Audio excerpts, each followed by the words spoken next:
pueden levantar Esmeralda, Raúl y Ana, somos parte del equipo de la organización. Y este evento es posible gracias a Viada y a algunos otros colaboradores, y agradecemos por el espacio que tenemos hoy para compartir un poquito de tecnología. ¿Quiénes son los grupos de usuarios? Es la primera vez que vienen a una charla de estas.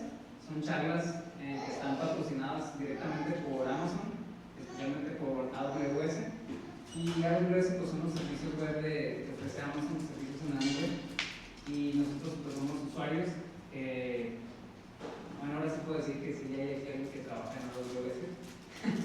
Y nosotros pues, usualmente a lo mejor usamos AWS en nuestro día a día, en nuestro trabajo, es parte de nuestras herramientas. Y pues nos interesa saber qué está pasando en el mundo de la tecnología, ¿no? Somos grupos que nos reunimos, ahora sí que una secta de AWS, pero pues, nos gusta saber qué está pasando en el mundo de la tecnología, saber cómo podemos a lo mejor aprender algo nuevo, ¿no? Buenas prácticas y networking. El día de hoy ustedes están usando unos gafetes que tienen un código QR, el cual ustedes pueden escanear y pueden ver los datos de la otra persona, siempre y cuando la otra persona haya puesto su LinkedIn o su Instagram, pero pues ahí pueden conocer más personas. A lo mejor es interesante conocer quién es developer, quién es administrador de datos, quién es un científico de datos. Ahí se pueden acercar con la persona, lo pueden escanear y pueden ver sus detalles, ¿no? Ojalá le puedan sacar provecho y puedan conocer más personas. Los temas que nos gusta ver, yo creo que esa es una lista un poco amplia, pero a lo mejor a alguno de ustedes les puede llamar la atención alguno de los temas que están ahí. De hecho, yo puse ahí Kubernetes en la parte de arriba, para mí es una de las tecnologías que más me gusta. Inteligencia artificial generativa, operaciones en la nube, DevOps, computación sin servidor, contenedores. Es muy amplio, ¿no? Todo el mundo de la tecnología. Últimamente yo creo que todas las charlas de tecnología giran en torno a la inteligencia artificial, y el otro día estaba leyendo un artículo y decía que si nos hemos puesto a pensar dónde corren las cargas de inteligencia artificial, dónde están siendo ejecutadas. Cada vez que nosotros hacemos una llamada, a lo mejor una API de OpenAI o de Anthropic, ¿dónde se ejecuta eso? ¿Dónde se procesa? ¿Dónde está? ¿Quién lo hace? ¿Quién lo maneja? ¿Quién lo configura? Bueno, pues hoy vamos a ver una charla muy interesante. Vamos a ver dónde corren estas cargas de inteligencia artificial. Van a ver dónde. Y otra vez mi invitación es, si no se han suscrito a Viro, es la plataforma que AWS nos da a nosotros como comunidades para anunciar las charlas que tenemos, para ver los recursos de los usuarios y para que ellos puedan ver y mejorar cómo apoyar a estas comunidades. AWS nos da a nosotros un cupón para que tengamos comida, tengamos bebidas y también nos regala créditos para usar la plataforma. Entonces al final vamos a hacer una dinámica, tenemos ahí $100 en créditos de AWS y los vamos a repartir entre la comunidad que es esta. El día de hoy tenemos un invitado muy especial, es Juan Alfaro. Él viene de la Ciudad de México y dejo que él se presente. Gracias. Hola, ¿qué tal? Buenas noches, ¿cómo están? Gracias. Como Altobelli mencionó, soy Abraham, yo soy de la Ciudad de México y actualmente trabajo en AWS como ingeniero de la nube. Llevo aproximadamente 2 años trabajando principalmente en el perfil de deployment, trabajando con servicios como EKS, que es el tema del que estaré hablando el día de hoy. Y antes de empezar la sesión me gustaría que levantara la mano a las personas que han escuchado sobre el tema de Kubernetes o lo han utilizado en su día a día, por favor. Ok, perfecto. Varias personas, está bien. Okay, un poco sobre mí, como mencioné, yo actualmente trabajo en AWS. Llevo 2 años trabajando como ingeniero de la nube y pues también soy organizador de otro evento que se hace en Jalisco, se llama Kubernetes Community Days. Igual les estaré hablando un poco más sobre este tipo de eventos al final de la sesión. Y pues algunas de las certificaciones que tengo, enfocadas principalmente pues en Kubernetes. Tengo la certificación de CKA y la de CKD, que pues te avalan como que tienes los conocimientos necesarios para poder trabajar con este tipo de recursos en la nube. En la agenda de hoy voy a empezar hablando un poco sobre la introducción de lo que es realmente Kubernetes y después voy a hablar un poco sobre los fundamentos de mi tema que estaré explicando más a detalle, que es prácticamente un add-on que se utiliza dentro de Kubernetes para poder manejar la parte de storage dentro de estos ambientes en la nube. Voy a hablar un poco sobre la arquitectura, un poco sobre la implementación práctica, cómo es que se instala este add-on dentro de un ambiente de EKS, y de igual manera voy a estar explicando algunos de los issues más típicos que nosotros podemos encontrar en nuestro día a día cuando se trabaja actualmente con este tipo de recursos en la nube. Voy a también dar un poco de insights sobre la optimización y performance que nosotros podemos utilizar, cómo podemos nosotros ayudarnos con las herramientas de AWS para poder tener una mejor perspectiva de cómo es que podemos utilizar este tipo de add-ons en nuestro ambiente de Kubernetes. Y al final, de igual manera, voy a tener un poco de información sobre lo que es el Container Storage Interface y vamos a tener también la sesión de preguntas y respuestas. Okay, prácticamente esta es la arquitectura o la idea general de lo que nosotros debemos de entender de lo que es un cluster de Kubernetes. Prácticamente es como la imagen principal que nosotros debemos entender. Del lado izquierdo nosotros vamos a tener, como podemos ver, la parte del control plane y la parte del data plane. En la parte derecha de la imagen vamos a poder nosotros observar que tenemos dos recursos que en este caso se llaman nodos. Prácticamente en los nodos nosotros como clientes o usuarios vamos a estar corriendo nuestras aplicaciones. Dentro de AWS, la parte del control plane es un servicio que es manejado directamente por la nube. En este caso, el cliente final o el usuario final no se va a tener que encargar de hacer las actualizaciones, no se va a tener que encargar de manejar todos los recursos que van a estar corriendo dentro del control plane. Si tú como usuario final tienes algún ambiente de Kubernetes corriendo en tu on-premise, por así decirlo, tú te vas a tener que encargar de hacer todo este tipo de instalaciones y actualizaciones, que prácticamente, siendo honestos, una persona pues tiene que tener como los conocimientos necesarios para poder hacer este tipo de actualizaciones y puede llevarte un poco de tiempo. La ventaja que ofrece AWS es que pues prácticamente el control plane lo maneja directamente él y tú no te tienes que encargar de ninguna actualización y ningún patch, por así decirlo. En la parte de los nodos, como podemos observar, van a estar corriendo ciertos recursos que son necesarios para que puedan funcionar de manera correcta dentro del data plane. Uno de los recursos principales es el kubelet, que el kubelet se va a encargar de que pues estén corriendo los recursos de manera correcta. En este caso, como podemos ver, vamos a tener el recurso mínimo que podemos observar va a ser el pod. El pod va a tener dentro de sí otros componentes que se van a llamar containers. En los containers, pues prácticamente van a ser las aplicaciones que tú vas a estar corriendo y el pod puede tener uno o más containers corriendo dentro de sí mismo.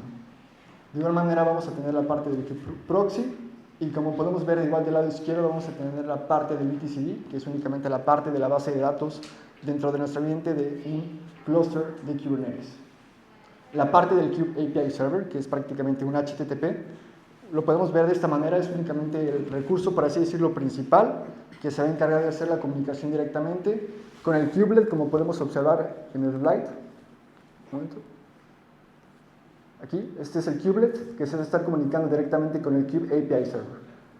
Y aquí, como podemos ver, la parte de etcd es únicamente la parte del storage de nuestro ambiente de un cluster de Kubernetes, que se va a estar comunicando directamente con el Kube API Server. La parte del scheduler es únicamente el recurso que se va a encargar de poder nosotros asignar los pods, que en este caso va a ser el recurso mínimo, que vamos a poder nosotros ver en un ambiente de Kubernetes. Se va a encargar de poder asignar el pod a un nodo, que en este caso este es el recurso que vamos a poder observar dentro de nuestro data plane. Y el controller, el manager, que es únicamente pues, un recurso que se va a estar encargando de poder monitorear todos los objetos que van a estar corriendo dentro de nuestro ambiente para que estén corriendo de manera correcta. Perfecto. Y aquí la pregunta importante sobre la cuestión de por qué nosotros deberíamos de preocuparnos por el almacenamiento en Kubernetes. Nosotros cuando estamos trabajando con procesos dentro de la nube, lo más importante para los clientes es la parte del storage, cómo podemos nosotros tener la persistencia de datos. De manera nativa en un ambiente de Kubernetes, el recurso que expliqué anteriormente, que se llama pod, pues se le asocia como que tiene un recurso stateless, prácticamente no tiene la persistencia de datos de manera nativa. Entonces, la forma en la que tú como cliente final o como usuario final vas a poder tener esa persistencia de datos usando servicios nativos de AWS va a ser en este caso utilizando un recurso que se llama EBS, que es el Elastic Block Storage, que prácticamente nos va a poder ayudar a tener esta persistencia de datos de manera nativa utilizando servicios de AWS. Aquí es una idea un poco general de los recursos que nosotros vamos a poder encontrar cuando estamos hablando en la parte de storage principalmente. Aquí, como podemos observar, tenemos el recurso que se llama pod. Como mencioné, el pod va a ser el recurso mínimo que nosotros vamos a poder encontrar en un ambiente de Kubernetes, en donde van a estar corriendo nuestras aplicaciones, que en este caso un pod va a poder contener uno o más containers, y de igual manera nosotros vamos a tener la parte del PVC, y la parte del Persistent Volume, y la parte del Persistent Volume Claim. La parte del Persistent Volume Claim es únicamente un archivo que tú vas a definir como usuario o cliente final, en donde tú vas a poder definir ciertos parámetros que se van a encargar de poder solicitar pues, un cierto número de capacidad en un volumen en específico. Aquí, como podemos observar, pues aquí en este Persistent Volume Claim nosotros estamos solicitando pues, una cierta capacidad, en este caso 100 gigabits. Vamos a poder igual definir el Storage Class Name, que en este caso, como podemos observar, vamos a tener dos formas de poder nosotros crear este tipo de recursos.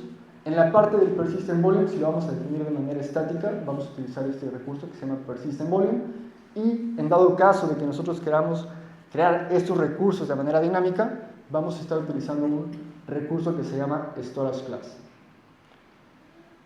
Es importante recalcar que pues, dentro de un ambiente de Kubernetes prácticamente todo este tipo de recursos que estamos creando se van a crear utilizando un tipo de archivo que se llama, por ejemplo, manifest, que prácticamente puede ser un YAML, un JSON, en donde tú vas a definir este cierto tipo de parámetros y valores para que se utilicen en tu ambiente de Kubernetes. Aquí, como podemos ver, es un ejemplo sencillo en donde estamos definiendo únicamente un storage class y también un persistent volume claim. Como podemos ver aquí en el slide es prácticamente un YAML. Prácticamente aquí tenemos el API version, que es únicamente la versión en donde nosotros vamos a estar solicitando este tipo de recursos. Aquí, como podemos ver, estamos mandando o solicitando en esta ruta, que es el storage.kubernetes.io en la versión número 1. El tipo kind es muy importante. Cada que nosotros creemos un recurso en específico en Kubernetes, tenemos que definir este tipo de parámetro que es el kind. Aquí, como podemos ver, tenemos dos distinciones. En kind estamos definiendo el storage class y también estamos definiendo el persistent volume claim. Esto va a ser como el parámetro principal que tú como usuario vas a tener que identificar al momento de crear un recurso en específico. Entonces, algo importante va a ser el API version, el kind, la metadata que, como su nombre lo dice, es únicamente la información que va a ser relacionada a este recurso en específico. Aquí tú puedes definir un nombre o labels en específico, y también este es el valor necesario que debes de tú definir al momento de poder utilizar un cierto provisioner, que en este caso, al ser un provisioner de AWS, este va a ser el provisioner que se va a estar utilizando en específico, que es el EBS-CSI-AWS.com. Pero en dado caso de que tú estés utilizando otro servicio de la nube como Azure o Google Cloud, va a cambiar este valor en específico. En la parte de parámetros, como podemos ver, tú igual vas a definir como cliente final cierto tipo de información, que en este caso, uno de los tipos de volúmenes más conocidos es el JP3, cierto valor en los IOPS y en el throughput, que igual más adelante voy a estar explicando un poco más cómo nosotros podemos identificar y podemos mejorar el tipo de performance de estos tipos de parámetros en ambientes productivos. Y aquí, como podemos ver, únicamente en la parte de especificaciones del Persistent Volume Claim estamos definiendo el modo de acceso como de solo lectura, y estamos definiendo también el Storage Class Name y la parte de los recursos que estamos definiendo en la parte de los requests de este Persistent Volume Claim. Perfecto. Y esta es prácticamente la definición de lo que es el Container Storage Interface. Prácticamente nosotros lo único que debemos de entender por Container Storage Interface es que es únicamente un estándar que nos va a ayudar a poder manejar la parte de volúmenes dentro de un ambiente de Kubernetes.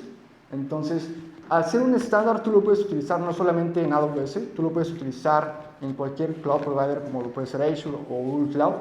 Es la ventaja de este estándar, que prácticamente en teoría debería trabajar en cualquier cloud provider o en cualquier entorno on-premise sin la necesidad de que llegue a fallar o llegue a tener algún problema en específico. Obviamente, si tú trabajas dentro de AWS, Container Storage Interface que deberías utilizar debería ser relacionado al Container Storage Interface de AWS para que tenga mejores capacidades de performance y tengas el soporte que ofrece la nube dentro de este tipo de servicios.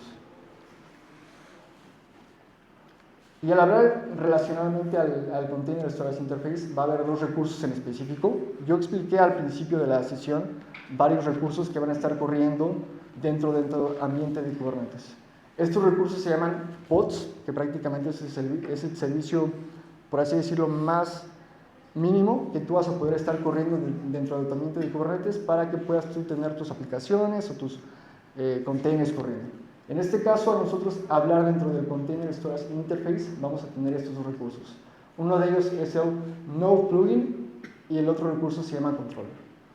Estos recursos son importantes entenderlos porque al momento de tú hacer como un troubleshooting, si llegas a tener algún issue respecto a que algo esté fallando al momento de instalar el add-on, la forma en la que tú vas a poder identificar por qué está fallando es revisando estos tipos de recursos, utilizando ciertos comandos que van a hacer el retry de los logs para que tú puedas entender por qué está fallando o qué error está mandando. La diferencia principal entre el controller y el Node Plugin es que el controller se va a encargar de hacer las llamadas a los servicios de AWS. Cuando digo llamadas van a ser únicamente API calls. En dado caso de que tú quieras crear un volumen, que quieras atacharlo, que quieras eliminarlo, el controller se va a encargar de ese tipo de actividades. Y el Node Plugin únicamente se va a encargar de poder hacer el formateo del volumen que fue atachado en tu recurso en específico. Entonces, en este caso, el controller únicamente se va a encargar de hacer las llamadas de las API calls y el Node Plugin se va a encargar de darle formato del volumen en tu recurso en específico que estés definiendo en el pod. Esta es una idea general de cómo es que funciona todo este tipo de elementos ya en conjunto. Como podemos observar, vamos a tener el recurso mínimo que es el pod, que es el que estoy explicando aquí en las primeras diapositivas. Únicamente el pod va a ser el recurso mínimo viable que nosotros vamos a poder estar utilizando. De igual manera vamos a tener el Persistent Volume Claim, que es la parte en donde el cliente va a estar definiendo la capacidad que tú vas a estar requiriendo para que se cree tu recurso, que en este caso va a ser el volumen. Y aquí, como podemos observar, vamos a tener también el nodo, que va a ser prácticamente importante para poder atachar ese tipo de volumen al recurso que va a ser el nodo. Y de igual manera vamos a tener la parte del Cloud Provider, que en este caso va a ser AWS. Esta imagen la voy a explicar a más detalle en el siguiente slide. Aquí se ve un poco no visible, pero voy a explicarlo un poco más a detalle en el siguiente slide. Aquí, como podemos ver, vamos a tener el usuario final. El usuario final, como mencioné, va a crear el Persistent Volume Claim. Y en el Persistent Volume Claim vamos a nosotros estar definiendo, como expliqué, la parte de los volúmenes. En este caso vas a poder tú definir como usuario final el tipo de volumen, la capacidad mínima necesaria que tú vas a requerir. Y en este caso, entre el juego, el PVC y también el controller. Como expliqué anteriormente, el controller se va a encargar de poder detectar este tipo de llamadas de las API calls para poder crear el volumen. Aquí, como podemos ver, la API call entra en juego, lo detecta el controller y después se crea el volumen. Una vez que se crea el volumen, se crea con un ID en específico. Este es importante recalcar. Cada que tú creas un volumen en AWS, el volumen va a tener un ID en específico, como podemos ver de esta manera, y también el usuario va a estar creando el recurso, que en este caso va a ser el pod. Uno de los conceptos que igual expliqué durante el inicio de la sesión fue el scheduler. El scheduler es importante entenderlo porque va a ser el recurso que se va a poder encargar de asignar los pods a los nodos. En este caso, tú cuando hablas de Kubernetes, vas a tener que entender, como explicamos, el control plane y el data plane. Prácticamente dentro de AWS, el cliente no maneja nada del control plane. Esto es manejado por AWS y tú como usuario final únicamente te tienes que encargar de manejar el data plane. Tenemos dos modos de manejar ese tipo de ambientes en productivo. Tenemos el modo estándar y tenemos el modo actualmente que se llama EKS Auto Mode. La ventaja de EKS Auto Mode es que tú como usuario final no te tienes que encargar de la parte de actualizaciones, de la parte de manejar los add-ons. Prácticamente el EBS ESI Driver es un add-on. Un add-on significa que es únicamente un plugin.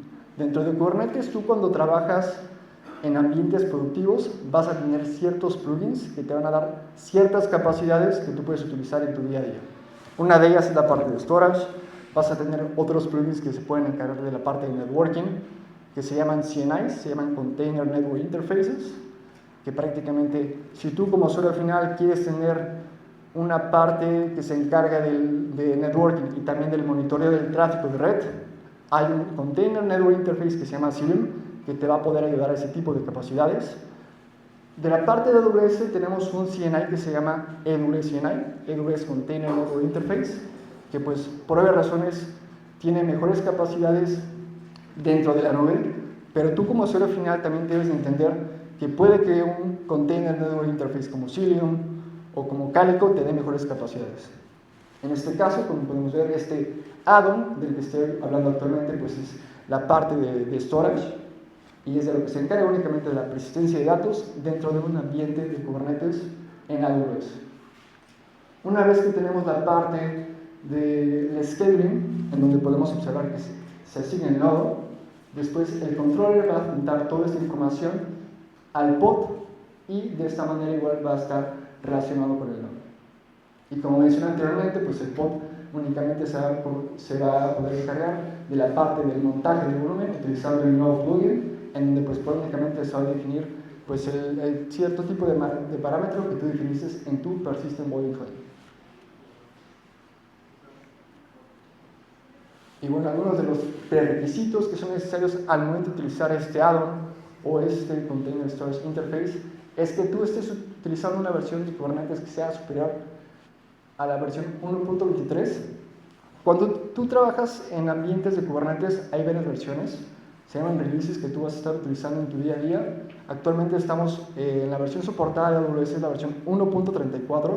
Entonces, por buenas prácticas, siempre se le recomienda a los clientes que estén actualizados en las versiones recientes para que eviten problemas con sus aplicaciones, para que no tengan problemas con los add-ons que nosotros estamos sacando recientemente. Esto es una de las best practices que AWS recomienda a los clientes en su día a día. Entonces, si tú como usuario final piensas usar AWS, uno de los consejos que te daría sería que siempre estés actualizado en las versiones recientes para que no tengas problemas de compatibilidad con tus aplicaciones, porque luego si tú postergas este tipo de actualizaciones, vas a tener problemas y en dado caso de que se acabe el soporte de esta versión, puede que tú lo actualices unas semanas antes y puede que tu aplicación falle. Entonces, es un consejo que siempre estés actualizado con las versiones recientes para evitar ese tipo de problemas. Otro de los prerequisitos es un concepto que se llama Iron Role for Service Accounts o IRSA, que únicamente se encarga de poder asignar un cierto tipo de roles a los recursos que vas a estar tú utilizando dentro de tu ambiente de Kubernetes. Como expliqué anteriormente, cuando nosotros trabajamos en Kubernetes vamos a tener unos recursos que se llaman pods, que el pod va a ser el recurso mínimo que nosotros vamos a estar corriendo dentro de AWS para poder correr nuestras aplicaciones. En este caso, nosotros debemos seguir las best practices dentro de AWS, el principio del mínimo privilegio. En este caso, nosotros debemos aplicar las políticas necesarias para que este recurso únicamente trabaje con las secciones que son necesarias. Una de estas políticas necesarias, hablando en términos de storage, es el Amazon EBS CSI Driver Policy. Más adelante voy a explicar en un slide qué permisos o policies son necesarios para que únicamente este rol tenga los permisos relacionados a la parte del storage. Y como podemos observar, después de que tenemos el Iron Role, también tenemos que configurar el IRSA para que trabaje de manera eficiente dentro de nuestro ambiente de Kubernetes. Una de las ventajas de IRSA es que nosotros no vamos a estar hardcodeando las credenciales, que es muy importante cuando tú trabajas en ambientes productivos. Lo que menos quieres tú es que tengas algún issue de seguridad. Entonces, tú al utilizar IRSA en un ambiente de AWS, pues prácticamente estás asegurando la integridad de tu ambiente de Kubernetes. Este es un ejemplo de las políticas que vamos a ver dentro del Amazon EBS CSI Driver Policy. Como podemos observar, dentro de AWS tú, en la manera en la que tú vas a estar definiendo este tipo de valores, vas a ir utilizando ciertas políticas. En este caso, en el EBS CSI Driver Policy, estas van a ser las políticas en específico que vamos a estar utilizando. Esta es únicamente una sección de las políticas que se van a estar utilizando en este EBS CSI Driver Policy. Pero miren, por ejemplo, aquí podemos ver que se está permitiendo la parte de la creación de un snapshot o la parte de la modificación de un volumen. En ambientes productivos y en mi experiencia personal, diré que este tipo de políticas son muy importantes porque en ocasiones los clientes crean políticas personalizadas para su caso de uso, pero llega a haber ocasiones en donde ellos crean ciertas políticas que llegan a tener problemas en producción. La manera de poder identificar este tipo de issues es, primero que nada, ir a los eventos de CloudTrail, ver por qué está fallando y ya te da una idea general de qué política falta o qué permiso falta. Entonces, en dado caso de que tú llegues a crear una política personalizada, lo primero que va a ser ir a la documentación pública y confirmar que estás definiendo todo este tipo de valores que son necesarios al momento de utilizar el EBS CSI Value Policy. Aquí de igual manera, como podemos ver, se van a estar utilizando igual otras acciones, que las acciones únicamente van a ser la lista de tareas que son necesarias para que el EBS CSI Value Policy las utilice en su día a día. Aquí, como podemos ver, tenemos un Describe Tags, un Describe Volume, Describe Volume Status y también el Describe Instances. Y aquí, pues, únicamente se aplica a todos los recursos. De igual manera, en esta parte tenemos el allow, las acciones que se van a estar utilizando y al recurso en el que se va a estar aplicando. En este caso, como podemos ver, se va a estar aplicando a todos los volúmenes que pertenezcan a esta ruta en específico. Y lo mismo aquí. En la parte del copy volumes vamos a tener la parte de EC2, que en este caso EC2 es únicamente el recurso al que pertenece ese volumen. Es importante identificar ese tipo de parámetros para, en dado caso de que tú quieras crear una política personalizada, lo tengas en cuenta. Y bueno, como estuve explicando, prácticamente estos son los prerequisitos necesarios al momento de que tú crees o hagas uso de esta parte de los SAUs.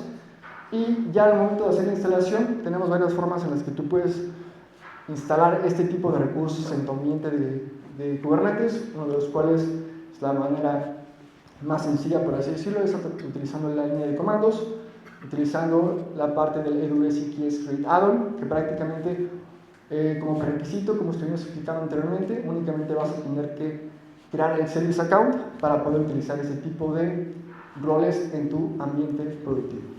Aquí, como podemos ver, únicamente se definen ciertas banderas, en este caso va a ser el nombre, el namespace, el nombre del cluster, el rol, que en este caso va a ser únicamente el nombre del rol, y el ARN de la política, que en este caso va a ser el Amazon EBS CSI Driver Policy.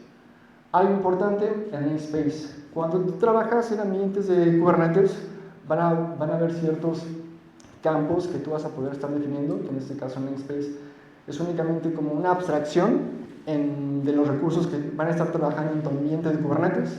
En este caso, generalmente en el Kube System corren principalmente los recursos principales para que funcione tu ambiente de Kubernetes de manera correcta, como por así decirlo, hay otro tipo de recurso que se llama Core DNS, que se encarga de la parte del DNS dentro de tu ambiente de Kubernetes. Entonces, la mayoría de este tipo de recursos que son críticos para que tu ambiente de Kubernetes trabaje de manera correcta, van a estar corriendo en este namespace. Si tú como usuario final tienes una aplicación que es para testing o que es para productivo, tú puedes crear un namespace en específico y únicamente correr ese tipo de recursos en ese namespace. Entonces aquí, como es un tipo de recurso que se va a encargar de la parte de storage, y nosotros como usuarios finales queremos que este recurso no tenga problemas con otras aplicaciones que estén corriendo dentro de tu clúster. Por esta razón optamos por correrlo en el namespace, que es el Kube System. El nombre, pues tú puedes definir cualquier nombre, no necesariamente tiene que ser el EBS CSI Controller Service Account. Este es a tu gusto. El clúster es obviamente el nombre del clúster que tú creaste anteriormente. El nombre del rol igual es a tu gusto, tú lo puedes hardcodear. Y el ARN es únicamente pues, la política que tú creaste anteriormente. Y el approve es únicamente para que se aplique de manera satisfactoria y sin ningún problema. Después aquí nosotros podemos observar que tenemos la parte de la creación del add-on utilizando la línea de comandos. Igual definimos ciertas banderas, que en este caso va a ser el nombre del clúster, el nombre del add-on, el service account y el ARN. Este proceso nosotros también lo podemos hacer desde la consola de AWS, que es igual la manera como más sencilla, de manera más gráfica, que en el personal yo opto por esta forma, a través de la línea de comandos, pero ya es al gusto de cada usuario. De igual manera vamos a tener la parte de los manifiestos. Si tú como usuario final optas por tener un recurso que tenga ciertos parámetros que son específicos para tu caso de uso, puedes optar por este tipo de manifiestos, que como expliqué al inicio de la llamada, los manifiestos prácticamente van a ser la raíz de los recursos que tú vas a estar corriendo dentro del ambiente de Kubernetes. Entonces, en dado caso de que tú quieras tener una personificación de tu addon, tú puedes optar por la parte de los manifiestos para que tengas ciertas capacidades que los addons que son manejados por AWS no proporcionan. Algo importante dentro de AWS es que si tú utilizas el addon que es manejado por AWS, en dado caso de que llegue a fallar, en dado caso de que estés en un ambiente productivo y tu addon esté en un estatus de error, pues obviamente el soporte que da AWS te va a poder solventar ese tipo de issues. Pero si tú usas el manifiesto y tú defines ciertos parámetros que son a tu caso de uso, AWS te puede ayudar, pero si es algo en específico, pues no vas a tener el soporte necesario para poder solventar ese tipo de issues. Esto recae prácticamente en el cliente. Si el cliente tiene algún issue, prácticamente el cliente tendría que poder identificar este tipo de problemas con su equipo de desarrollo. Y bueno, estos son uno de los casos más usuales que se llegan a ver al momento de utilizar este tipo de addons. Es la parte de que el pod se encuentra en un estatus de container creating. Prácticamente este es uno de los casos más usuales que tú puedes llegar a ver cuando tú utilizas este tipo de addons. Prácticamente aquí, como podemos observar, tenemos el nombre del recurso, que es el pod, se llama Postgres en el valor número 0, en el status ready, como podemos observar, esto representa el número de containers que van a estar corriendo dentro de tu pod. Aquí, como podemos ver, tenemos un container únicamente y el container es en 0, lo que significa que no está corriendo de manera satisfactoria. Si el container llega a tener algún reinicio, por así decirlo, está en un bucle y se está reiniciando, vamos a poder observar ese parámetro en este valor, restarts, y en este caso nosotros también vamos a tener ciertos estatus que se van a estar reflejando dentro de cada pod. Aquí, como podemos ver, el estatus actual es un container created, lo que significa que el recurso no se ha creado satisfactoriamente. En dado caso de que el recurso se haya creado satisfactoriamente, nosotros vamos a poder observar el estatus como running. Una de las formas en las que nosotros vamos a poder identificar o poder entender por qué este caso de uso está pasando en este pod en específico va a ser utilizando el kubectl, que el kubectl es únicamente la línea de comandos que nos va a poder permitir tener una mejor perspectiva de por qué está fallando ese recurso en específico. Lo principal que nosotros debemos hacer como clientes o usuarios finales es únicamente hacer un describe de ese recurso. Prácticamente va a ser el primer parámetro que nosotros como clientes o administradores de un ambiente de Kubernetes vamos a tener que realizar. En este caso, algunos de los warnings o mensajes de error más usuales que vamos a poder observar al momento de tener un container creating va a ser este tipo de mensajes, que falló el volumen al tacharse, y vamos a tener de igual manera la descripción general. Como podemos observar, aquí tenemos el PVC, que es el Persistent Volume Claim, del que yo hablé anteriormente. El Persistent Volume Claim o PVC es únicamente en donde nosotros vamos a definir como usuarios finales los valores o parámetros que vamos a estar utilizando en nuestro recurso al momento de crear el volumen. Aquí, como podemos ver, igual tenemos la parte de escribir el PVC, que en este caso nuestro PVC se llama PostRootData, y este igual es otro comando que nosotros podemos utilizar para poder tener un mejor parámetro de lo que esté pasando a nivel recurso en la parte de storage. Y algo muy importante a nosotros de poder identificar por qué está fallando este recurso en específico es utilizar el comando kubectl logs, que aquí, como podemos observar, estamos definiendo el namespace que corresponde al namespace que nosotros creamos anteriormente, que se creó en el namespace kubesystem. En dado caso de que tú como usuario final hayas creado tus recursos en un namespace distinto, únicamente debes definir el namespace con el valor correcto, que puede ser, por ejemplo, QA, testing o producción.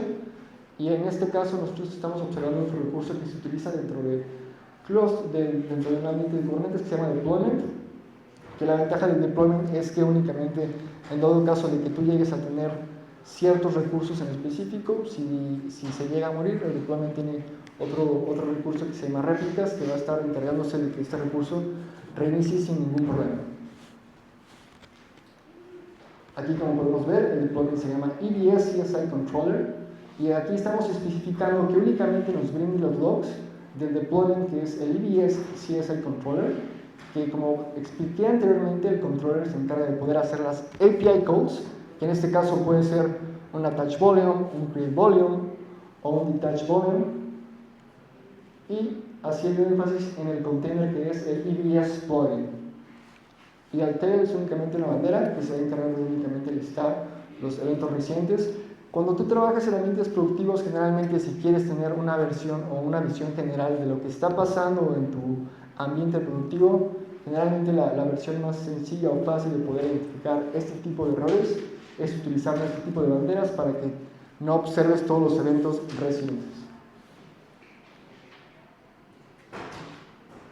Y aquí pues prácticamente es una de las soluciones que tú puedes utilizar como usuario final al momento de poder solventar este tipo de Container Creating Status en tu ambiente de Kubernetes, que prácticamente sería poder identificar o modificar los permisos de IAM. Como expliqué anteriormente, tú como usuario final puedes definir o crear ciertos roles que son personalizados a tu caso de uso, pero es importante poder entender que tienes que confirmar que todas las políticas están siendo utilizadas de manera correcta. Si tú llegas a omitir algún parámetro o política que es necesaria para que funcione de manera correcta, va a fallar el proceso de manera general, y la forma más sencilla de poder identificar este tipo de issues es utilizando un servicio que se llama Cloudtrail, que prácticamente te va a poder ayudar a tener una visión general de por qué está fallando, en dónde falló, si fue por un create volume, si fue por otro tipo de recursos. Entonces aquí es importante identificar y tener las políticas correctas, que en este caso sería utilizando el Amazon EBS CSI Library Policy, que te va a dar todas las políticas y permisos necesarios para que funcione la parte de storage de manera correcta. Algo también muy importante que debemos entender es que cada tipo de instancia en AWS te permite atachar cierto número de volúmenes en específico. Aquí el caso de uso más sencillo que nuestros clientes deben utilizar es una instancia de tipo T3 Medium, que prácticamente es la instancia más sencilla que tú como cliente puedes utilizar en tu día a día. Obviamente, si tú en ambientes productivos requieres más capacidad de performance en temas de networking, en temas de storage, en temas de performance, tienes que optar por un tipo de instancia que tenga capacidades mejores, que obviamente va a incurrir en un costo mayor, pero te va a poder ayudar a solventar este tipo de issues. Más adelante voy a explicar cómo nosotros podemos identificar este cierto tipo de valores y cómo nosotros podemos optimizar este tipo de parámetros para que tengamos el performance correcto. Y aquí la forma en la que nosotros vamos a identificar este tipo de issues es únicamente haciendo un describe del volumen. En este caso aquí tenemos el tipo de instancia, que el instance ID igual va a ser un ID único, que por lo general es el valor o parámetro que vamos a estar observando al momento de crear la instancia. Y también algo muy importante es observar que los límites que tú estés utilizando dentro de tu ambiente de Kubernetes no estén llegando a algún throughput o a algún issue de manera general. De igual manera que tenemos cuando un volumen está en ready, que no se está tachando el volumen de manera correcta. Entonces, en esta manera, uno de los warnings o mensajes que vamos a estar nosotros observando va a ser este mensaje, multi-touch error for volume. Aquí lo que debemos hacer, obviamente, es hacer un retry de los logs para poder entender por qué está pasando este tipo de issues. Aquí, como podemos ver, hacemos un describe del persistent volume, que el persistent volume es únicamente la abstracción del volumen dentro de AWS. Vamos a tener, también nosotros podemos hacer un describe de los nodos. Aquí en este caso, pues este es el hostname, que va a ser el valor o parámetro genérico que vamos a poder observar dentro de AWS. Vamos a nosotros también poder hacer un describe de los volúmenes. Esto es muy importante en ambientes productivos si tú quieres identificar por qué está fallando o qué está pasando, para que tengas una mejor perspectiva del issue de manera general. Y aquí son algunas de las soluciones que tú puedes estar utilizando en tu día a día. Como expliqué, tú puedes únicamente detachar el volumen y poder crear recursos de manera general otra vez para que no falle este tipo de procesos de manera general. Aquí, como podemos observar, este es el comando, únicamente haciendo el detach del volumen. Esto es muy importante tú cuando trabajas en la parte de storage para poder confirmar que está funcionando de manera correcta. Hay ocasiones en donde los clientes definen ciertos parámetros, pero puede que por alguna razón el recurso o pod haya sido eliminado por algún issue en específico y el volumen no haya sido detachado. Entonces tú como administrador te tienes que encargar de poder hacer detach para que no tengas errores en recursos futuros, por así decirlo. Y otro error que es muy conocido o típico dentro de la parte del storage en Kubernetes es la parte del topology constraint not satisfied, que prácticamente es cuando tú como usuario final estás creando un recurso en específico, en una availability zone en específico, pero por alguna razón no se está haciendo el scheduling de manera correcta. Entonces, de manera general, este va a ser el mensaje que tú vas a estar observando, que el volumen en esa zona no puede ser scheduleado por algún issue en específico. Aquí la forma en la general en la que tú vas a poder identificar este tipo de problemas y poder troubleshootearlo va a ser únicamente haciendo el get, que el get es únicamente un retry del recurso que tú quieras observar, que en este caso nosotros estamos haciendo un retry del persistent volume y estamos escribiendo el persistent volume claim de este recurso del volumen, y este flag, que es nuestro YAML, es únicamente el output que nos va a dar la información en un formato de YAML. Y el grep es únicamente para poder filtrar todos los valores que tenga la palabra topology. Y posiblemente igual tenemos algunos otros comandos que nos van a poder ayudar a poder tener una mejor perspectiva del issue. Podemos hacer un describe de los nodos o también del storage class, que como mencioné, el storage class es únicamente la parte dinámica de los volúmenes dentro de un ambiente de Kubernetes. Y estos son algunos de los casos de uso que tú puedes utilizar en tu día a día para solventar este tipo de issues. Prácticamente dentro de Kubernetes tú puedes definir ciertos parámetros que te van a poder ayudar a poder asignar cierto tipo de recursos en ciertas availability zones. En este caso hay un parámetro que se llama match expressions que te va a poder ayudar a definir el recurso en cierta availability zones. En este caso aquí estamos especificando que se haga el assign en una zona en específico que tenga este tipo de valor, que es el US is 1A. Esto es importante en ambientes productivos porque generalmente si tú quieres tener ciertas aplicaciones que estén corriendo en cierta availability zone porque son importantes para tu caso de uso, tú puedes definir este cierto tipo de parámetros para que no tengas issues de manera general o de manera concurrente. Y este es un checklist general de todos los eventos que tú puedes estar utilizando en tu día a día. Generalmente el evento más importante es hacer un get de los pods, porque el pod en específico está fallando, y obviamente especificar el namespace. Como hablamos anteriormente, el namespace va a depender mucho del caso de uso de tu clúster. En este caso el namespace más usual es kube-system, pero tú puedes tener el namespace en específico. Si tú creas un ambiente que sea dev, que sea producción, que sea testing, tú puedes únicamente definir o cambiar el namespace para tu caso de uso. Aquí otro comando en específico es un describe pod, describe PVC o get PVC, que son únicamente comandos que te van a poder ayudar a tener una mejor perspectiva de por qué está fallando el issue. Y el último es únicamente un get events, que igual te va a dar los eventos de manera general de un volumen en específico, y tú puedes hacer únicamente un web para únicamente filtrar los eventos que tengan este cierto tipo de valor, volúmenes, para que tengas una idea general de por qué está fallando este issue en específico. Y hablando de la optimización en términos de performance, algo importante es que cierto número de clientes optan por volúmenes que son EP2 o EP3. Esto va a depender mucho de tu caso de uso. Generalmente en ambientes productivos, y se ve mucho con clientes, ellos optan por volúmenes que no tengan costos muy elevados, pero cuando los clientes tienen cierto tipo de issues, cuando tienen cierta carga de trabajo, al momento de nosotros revisar las métricas, obviamente se va a ver reflejado, las métricas van a tener un throughput muy alto o van a tener cierto tipo de uso de CPU muy elevado. En este tipo de issues, lo más recomendable para los clientes es optar por instancias que tengan un mejor performance para que eviten ese tipo de issue.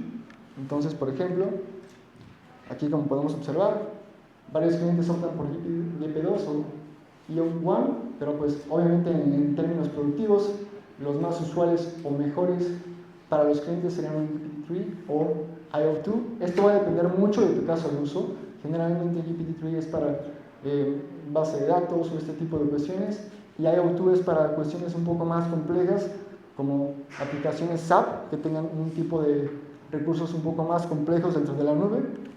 Pero de manera general, GPT-3 va a ser como el volumen que sería el más recomendado para los clientes para que eviten cierto tipo de problemas en ambientes productivos. Y bueno, un poco de guía o best practices que nosotros podemos tener en cuenta al momento de trabajar con un Container Storage Interface son este tipo de recursos. Siempre tener la parte de seguridad es muy importante. Utilizar IRSA. IRSA para poder definir el tipo de recursos o roles que van a utilizar los pods. De igual manera hacer el backup. Actualmente AWS en el reInvent sacó el AWS Backup. Este recurso no estaba, muchos clientes lo solicitaban. Es muy importante porque en ambientes de AWS NKS generalmente el backup no existía. Entonces actualmente los clientes tienen la posibilidad de hacer un backup de sus recursos sin la necesidad de tener que estar instalando otro servicio third party. La parte de topología y alta disponibilidad es muy importante. Si tú como cliente final no quieres tener problemas de performance o quieres tener que tus recursos siempre estén corriendo de manera correcta, la parte de la topología y la disponibilidad, distribuyendo tu carga de trabajo en diferentes availability zones, va a ser lo primordial. Y obviamente la parte de monitoreo y observabilidad. AWS cuenta con Amazon CloudWatch, que te permite observar de manera gráfica la parte de performance de tus nodos. Entonces, si tú no quieres instalar otro servicio externo como Prometheus, o quieres tú únicamente realizar la parte de los nodos, puedes utilizar Amazon CloudWatch, que te va a poder ayudar de ver de manera gráfica este tipo de eventos. Y de igual manera definir la parte de límites y cuotas en tu cuenta es muy importante. Tú como cliente final debes de estar al tanto de todas las cuotas que tienes utilizando en tu cuenta, porque puede que llegues al límite y puede que esto te llegue a afectar en un ambiente productivo. Y bueno, ya para finalizar, es un free reminder de que en Guadalajara vamos a estar haciendo el KCD, que el KCD es un evento de Kubernetes, prácticamente es un evento organizado por la CNCF en Guadalajara. Va a haber pláticas de Machine Learning, de Kubernetes y de todo lo relacionado a la CNCF. Si estás interesado en asistir, igual puedes mandar un mensaje. Va a ser el próximo sábado 28 de febrero, para que si alguno está interesado me mande un mensaje y le pueda dar más información. Igual podemos discutirlo durante la sesión. Y por último, si gustan conectar conmigo en LinkedIn, si tienen alguna duda o si quieren conocer más sobre AWS, pueden mandar un mensaje y con gusto estaré apoyándolos en su día a día. Y algo importante, gracias a Altobelli y a la comunidad de AWS Hermosillo por el tiempo y por hablar un poco sobre Kubernetes. Fue mi primera vez aquí en Hermosillo, la verdad me gusta bastante el estado, siento que el clima está bastante favorable últimamente, entonces siento que llegué en una fecha bastante buena. Gracias a todos por su asistencia.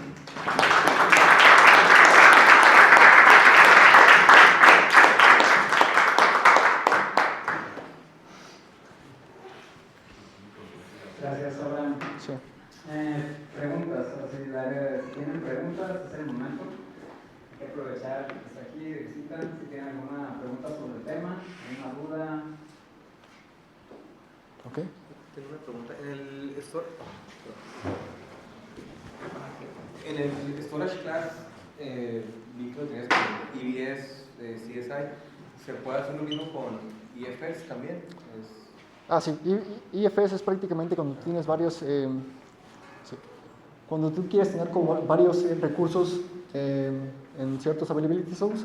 EBS es prácticamente si tú tienes únicamente una instancia en específico, pero IFS es prácticamente si tú tienes como varios recursos que estén compartiendo de un mismo volumen, entonces tú puedes utilizar IFS.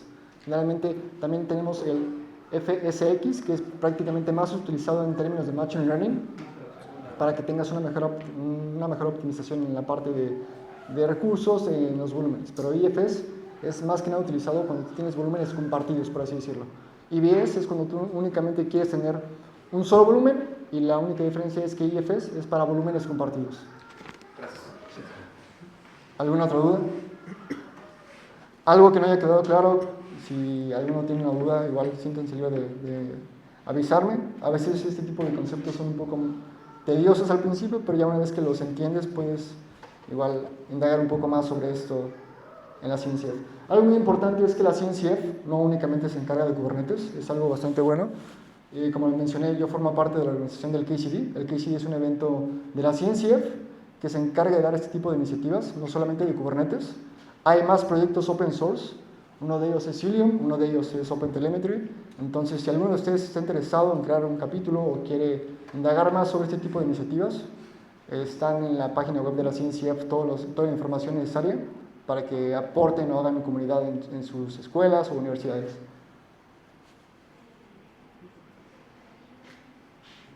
Muy bien. ¿Alguna otra pregunta, duda? Aquí, adelante. Para la parte de costos, ¿qué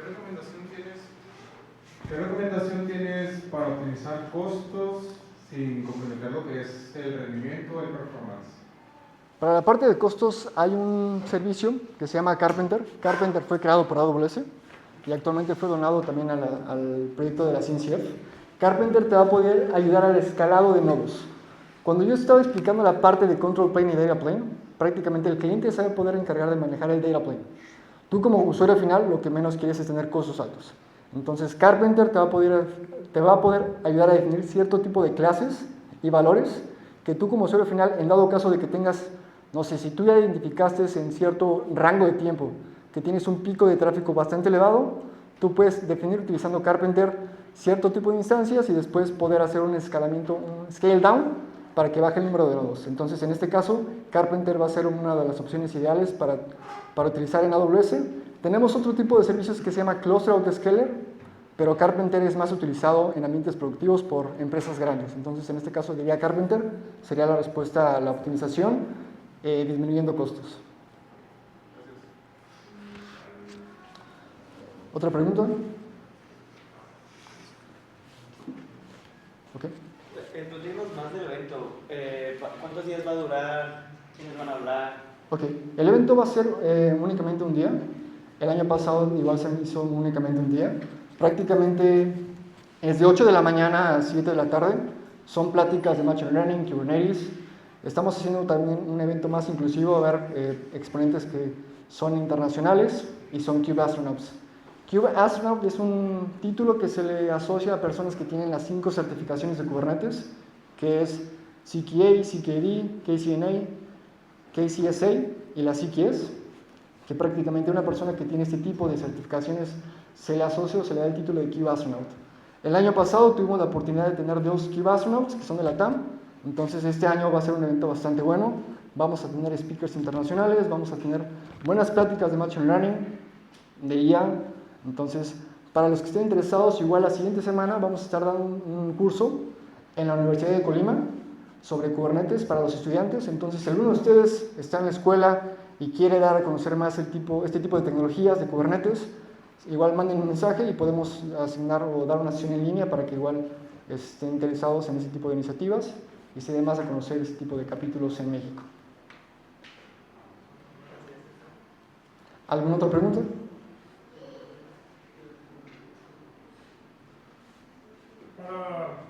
Las certificaciones, la CKA y la CKD, ¿tienes alguna recomendación para hacer una primero que la otra, por ejemplo? Sí, la verdad, yo cuando pasé la de CKA, la pasé en el segundo intento. Siento que en general las certificaciones te pueden ayudar, o sea, no son como certificaciones complejas, pero lo que sí te recomendaría, hay una plataforma que se llama Killer Coda. Killer Coda se llama la plataforma, prácticamente son como labs que tú puedes utilizar. Y con eso, prácticamente estudiando eso, 2 semanas antes de tu examen, estás más que listo para el examen. Y la parte de la CKD es muy sencilla, la verdad. O sea, ¿Cómo se llama la plataforma? Killer Coda. Killer Coda. Sí. Se llama Killer Coda, es una plataforma que igual fue creada por una persona que pasó las certificaciones de Kubernetes. Entonces, estudiando esta plataforma, prácticamente estás listo para la certificación de CKA y CKD. Igual si tienes alguna otra duda, igual puedes mandar un mensaje por LinkedIn y lo podemos discutir. Gracias. Sí. ¿Alguna otra pregunta? Igual si alguno está interesado en alguna posición de AWS, igual pueden mandar un mensaje, igual podemos discutirlo para que sepan más sobre cómo se trabaja en AWS o este tipo de cuestiones. Parece que ya no hay dudas, entonces le paso el micrófono a Altobelli para que siga con la sesión. Muy bien, creo que esa parte es muy importante. Ahorita van a estar aquí, se pueden acercar a él, con otras cosas y tener una